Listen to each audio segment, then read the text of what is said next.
เขาว่าจันเป็งน้องขี่รถเก่งกันก็แต่ก่อนเน็บดอกมาโอ้เดี๋ยวนี้โอ้โหเป็นคนเจ้าเวียง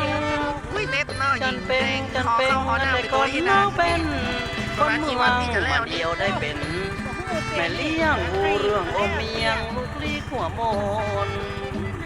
บุรียาขึ้นพักแวนตำเต้าน้ำพริกมะกอกแกงกินเห็นกับลาบีหอกไปอยู่บางกอกลืมแกงเห็ดลมจันเป็งแต่งหน้าเสริมดังและแต่งทรงผม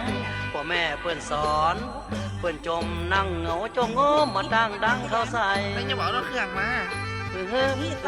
คิ้วมืดคือลือจนพ่อจะจอดมีผู้ชายงามจะอ่อนเฝ้าพรอดไม่ยอดลงไว้นั่งรถเก่งก็โอ้โหนึกว่าไปฝั่งหล่นไปพอ